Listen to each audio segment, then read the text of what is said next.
quorum. I want to call the joint meeting for the Rules and Open Government Committee and Committee of the Whole to order. And Tony, can we take roll call, please? Arenas? Here. Owen? Here. Davis? Peralez? Here. Jones? Present. So we have a pretty light agenda so everyone knows that the record is actually 2 minutes set by the mayor, and my best time was 7 minutes. So just kind of give you an idea of some of the records. We can do it, Vice Mayor. We can do it. All right. So first item is the agenda for Tuesday, May 25th. And if we could start out with pages 4 and 5.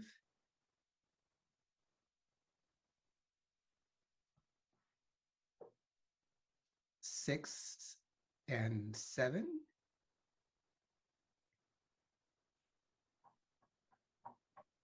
8 and 9.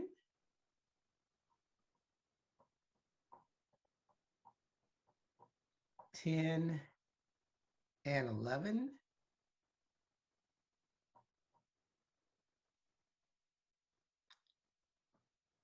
12 and 13.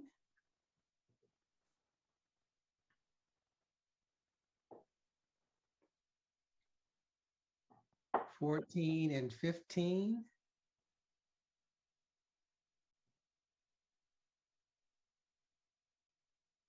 16 and 17.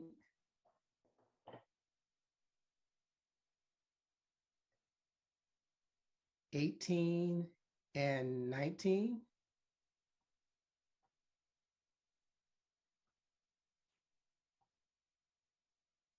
20 and 21. I just wanted to note the copies that you received earlier today did not have this language, so I'm noting it that 10.2 is to be heard before items 8.1 and 8.3. Great, thank you. Pages 22 and 23. And that is it. Vice Mayor Lee Wilcox, Deputy City Manager. Per the Rules Committee questions last week asking about agenda flow for this week, we would recommend that 8.1 along with 10.2, and really it's just 10.2, so it needs to be heard first. Should be time certain for 6 o'clock. And that would allow the council to break at 5 o'clock for dinner and then reconvene for those two items that will receive community input. Got it. And there's also an ad sheet as well for the maker of the motion. So I'm going to public comments. Blair, go ahead.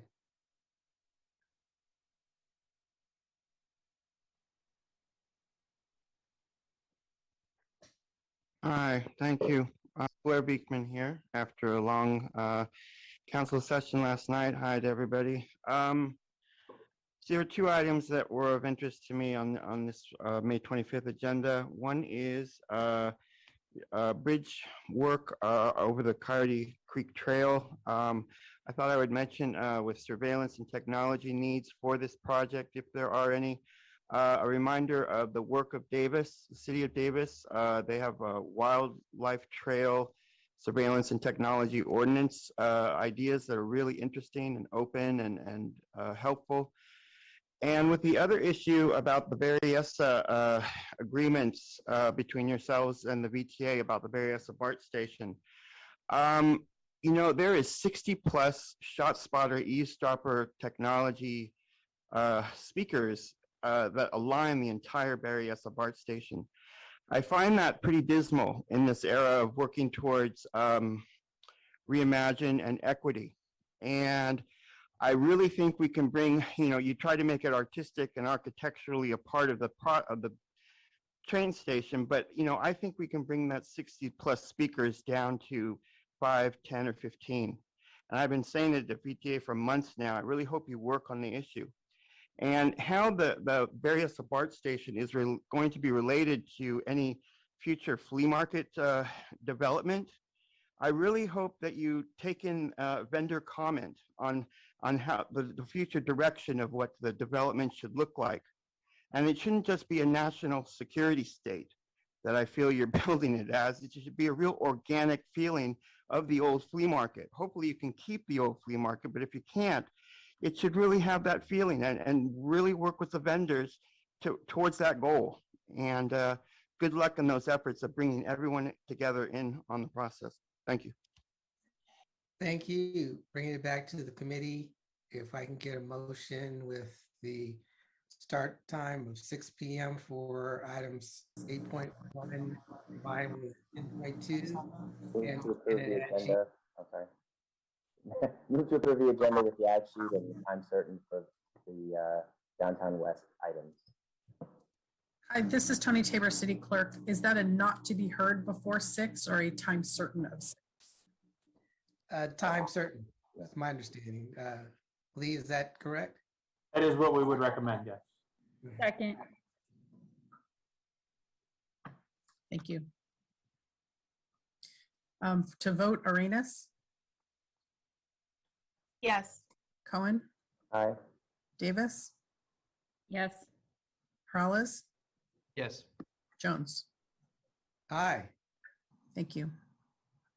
Okay, so we do not have an agenda for June 1st. So on to the council meeting schedules. So we have an item council meeting for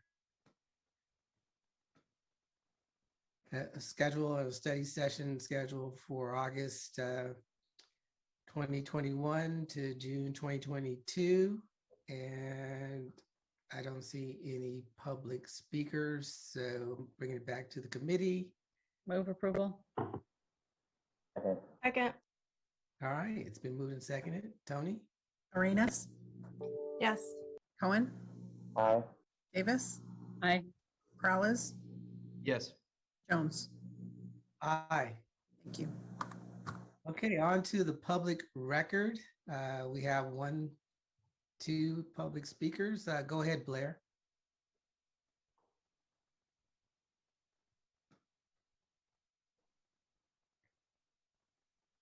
Hi, Blair Vickman here. Thanks for there's a nice variation of public record letters I feel this week. And I really liked the public record this week. One of the letters of interest, there was a return of Verizon and telecom companies describing where they're placing their telecom towers, 4 and 5G towers. And this one's being placed right on the corner of 3rd and San Fernando, basically in that old Safeway parking lot. It's 30 feet high, and it will be looking directly into those apartment buildings across the street. I question it. I just simply question if it should be there or not. I hope my question can be noted and safety and health issues can be noted. Thank you. And there's another letter by someone named Missy Ellington, who describes her situation with, she had an encounter with SJPD. And in reading her letter and knowing her a bit, it really sounds like, it's another case of the police really overreacting to a situation. And a meter maid too was involved. And that, there just needs to be checks, on such an overreaction to a situation. And I'm interested how that can happen, and just better practices of a community and community policing can be involved, and not to overreact to a situation. And I think questions it was a parking situation. during the time of street sweeping, and it easily could have been handled, and yet it was blown way out of proportion and by the PD, I feel, and meter maids. So something to consider and for our better practices. Thank you. Thank you. The person whose number ends in 4963. Hi, Martha O'Connell. First, I would like to thank Andrea Wheeler for letter number 1. It took time and effort, and her identification of the article, "I'm a disabled parent. It took a pandemic to let me join the PTA," adds much to this discussion. The Jasinski-O'Connell letter number 7 answers a question from 4 council members and the mayor. That question was, is the public interest served by allowing commissioners to also participate remotely under certain circumstances? The answer is a resounding yes. Commissioners who are autoimmune compromised or who are the primary caregiver for an autoimmune compromised individual need to be able to attend meetings from a remote setting, as all of us struggle with COVID. To not allow such impacted commissioners to do so is to make them choose between public service and what could be a matter of life and death. Such an action would have a disparate impact on the disabled and would negate the concept that the makeup of commissions should be broadly representative. On May 27, 2020, Ryan and I sent a joint email titled Commissioner Protection COVID to the mayor and 5 council members raising similar issues. Remarks were made at that time that we would be fully protected. We urge that commissioners be allowed to continue to attend meetings by remote access if they are autoimmune compromised or are the primary caregiver for such a person. Thank you. Thank you. Scott?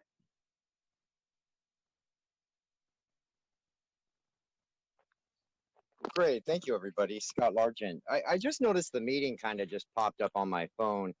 I know we're discussing the, I guess, the letters that were submitted, the public record for the upcoming meeting. It was interesting hearing Blair speak about one of the letters that came through involving a dispute with, I believe, a meter maid, or it kind of turned ugly. Looks like something should have been defused. I'm not really sure what the right time to discuss this is. I will kind of review the agenda for today. My big concern today, and it is piggybacking off of what Blair was saying, is the de-escalation of the San Jose Police Department. Why this stuff all has to go nuclear all the time, and why do we have to see so many videos of misconduct that never really gets addressed in our city? I'm very upset about a lot of this stuff. Another article came out for a gentleman that I got to know over the years, Nicholas Robinson. When you guys have the opportunity, if you haven't already, I would watch the video of how everything started for this man. It's on San Jose Spotlight right now. He was filming police harassing homeless on the side of the freeway. Nicholas was on a sidewalk, and several San Jose police officers decided to give him a whooping, break his arm, take his flashlight. It was very sad.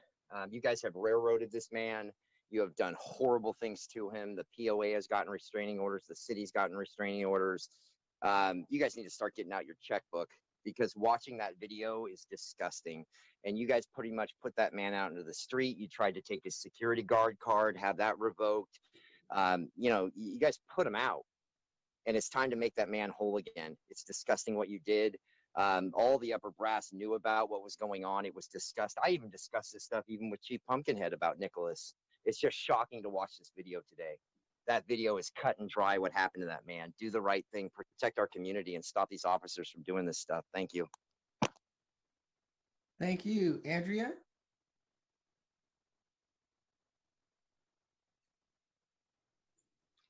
Yes, thank you. This is Andrea Wheeler from the Housing and Community Development Commission, and I just want to follow up on the comments that Chair O'Connell made relative to the letter that the commissioner signed asking that the city take steps to allow remote access to be available for public meetings even after the COVID quarantine is over. And I want to just follow up with one other point. The commissioners strongly feel that this is an important tool to, first of all, improving equitable access to public meetings. There are many people in our community are just not able to attend meetings in person.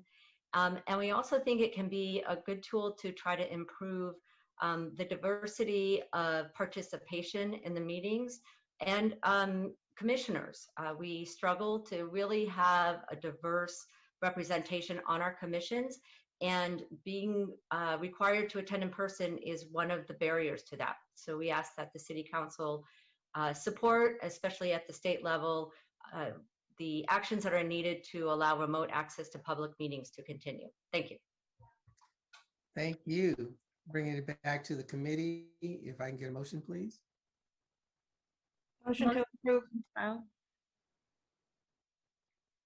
Can I get a second? Second. Great, thank you. Tony? Arenas, Yes. Cohen, Aye. Davis, Yes. Peralez, Yes.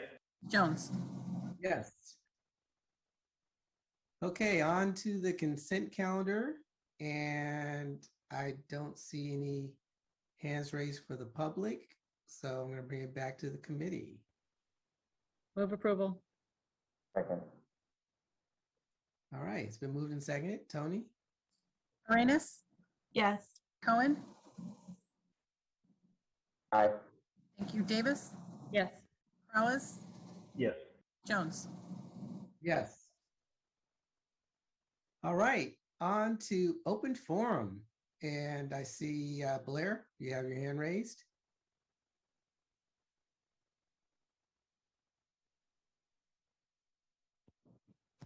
Hi, thank you. Blair Beekman. We're at 2:17 p.m. right now, so a 17-minute meeting at this point. Thank you to Martha O'Connell. I think she has a really interesting idea about the future of hybrid and Zoom and council meeting process. She's making something clear for me what to expect in the next 6 months and few years. So thank you for that. And a very much of a thank you to Scott Largent, who really hit it on the head. I saw that same SJ Spotlight video today. You know, this young guy who's just doing his, civic duty, he's getting, I mean, what they're doing to him after the event is shocking, it seems like. I'm appalling. He's being really attacked by the police after, and he wasn't doing anything wrong. And so it does speak to an overall, I don't know, just day-to-day de-escalation thinking that's needed for SJPD in day-to-day events. And something to really think about and work on. With 50 seconds left, I'm really sorry about I've been really strong with my words recently, and I'm sorry about that. It got the mayor a little edgy last night. I feel I'm correct still in my feelings that, we're at a time in our city to really consider the future of police public safety issues, and that you're actually making proactive attempts to ask those questions. Do we need to question that of ourselves at this time, which is an awesome gesture on your part. And I thank you for that. I know you want to keep it low key. There'll be public safety meetings, PISPIS meetings tomorrow about this subject matter. I hope it's a subject we can all gather around and be considering. And I'll talk more about it tomorrow and try to be mellow and good faith about it. Thank you. Thank you. Scott?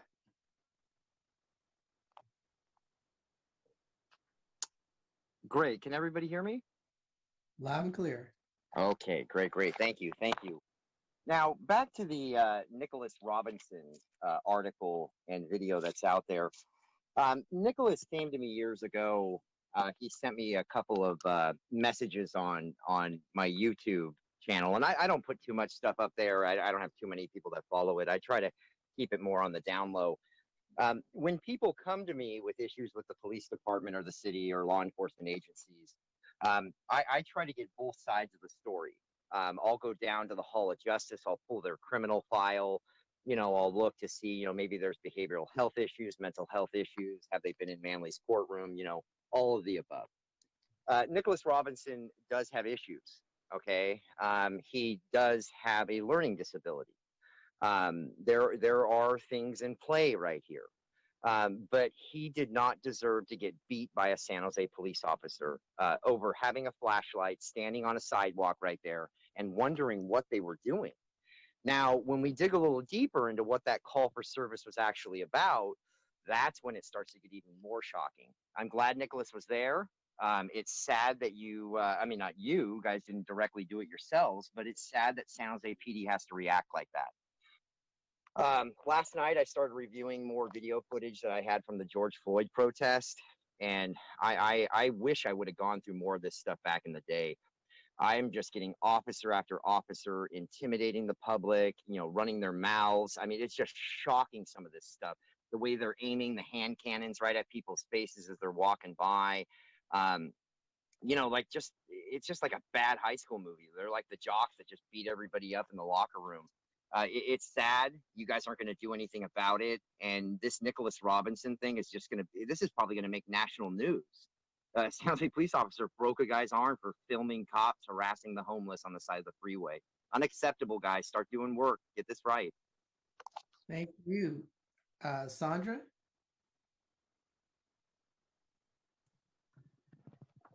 Thank you.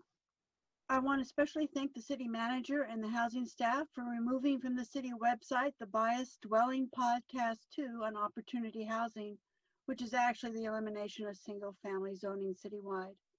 The response of the city manager and his office to address the concerns expressed by the public and concerned council members is greatly appreciated.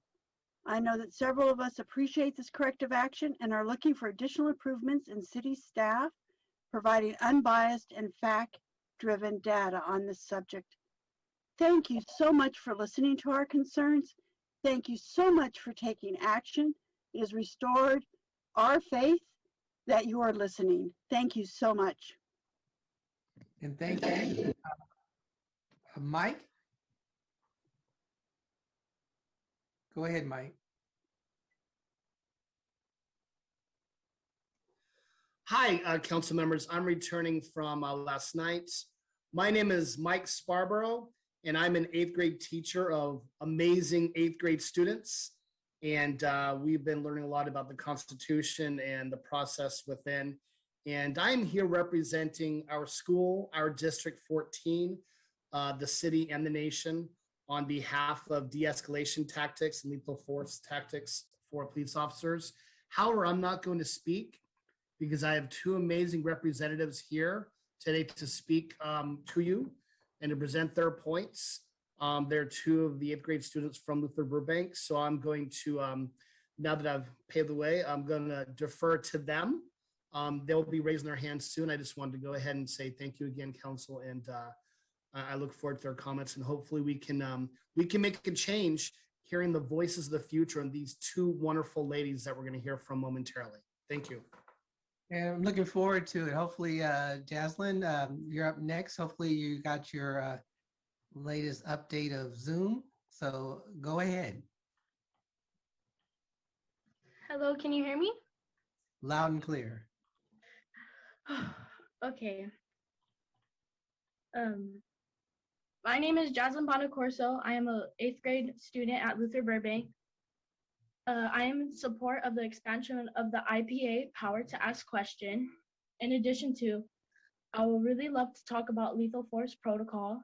Lethal force needs to change. There's too many accidental deaths by police shootings. One of those shootings that really inspired us to make a change is Tom Taldo, a 13-year-old boy who got shot in the chest. And it very much worried me because we have a lot of kids just like him.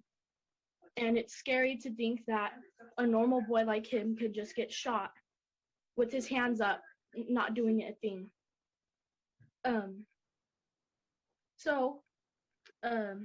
We need better gun laws for police. This is happening too often, and please do not hear what I'm not saying. I'm not saying police should have no guns. I'm saying police should have a gun in their car for actual serious situations. Other than that, for a simple arrest or no license or just some kids playing around, they should at least have a taser on them or, some type of weapon that cannot kill a child or a person. And at most, if they are gonna have a gun, they at least should have false bullets.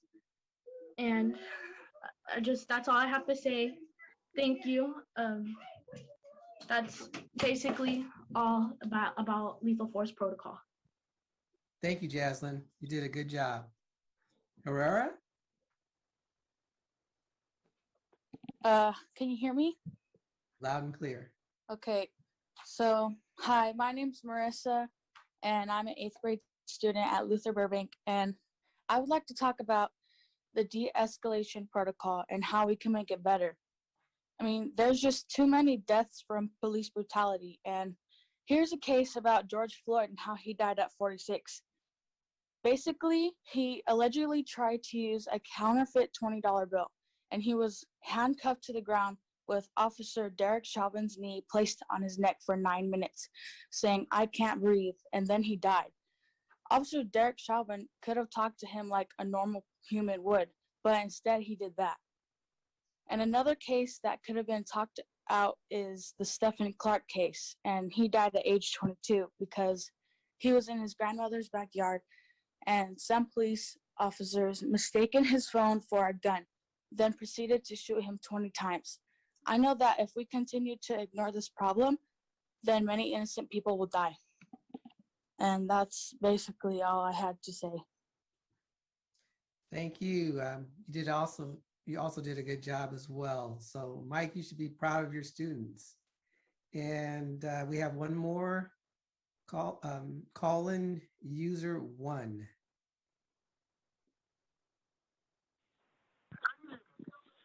Is this open forum? Yes, it is. Oh, good. I'm glad I caught it at the right time. So I can talk about whatever I want to talk about. As long as it's appropriate, yes. Appropriate. You're gonna judge on that. Okay, that's good.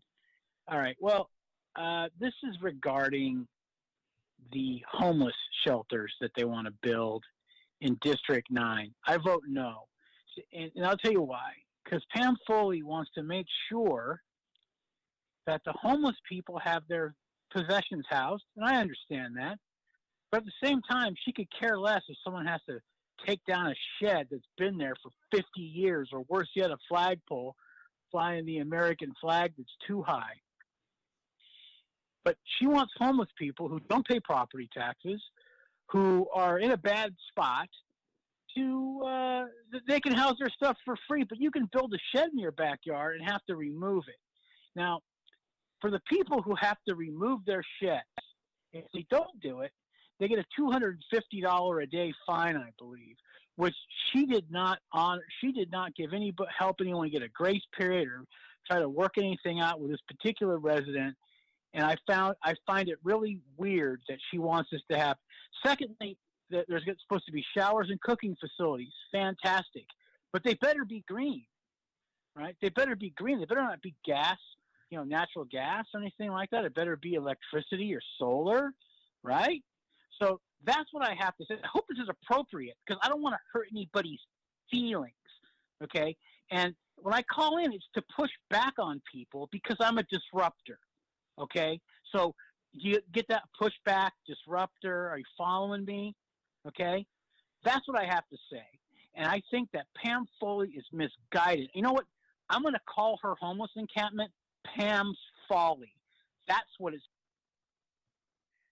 Thank you.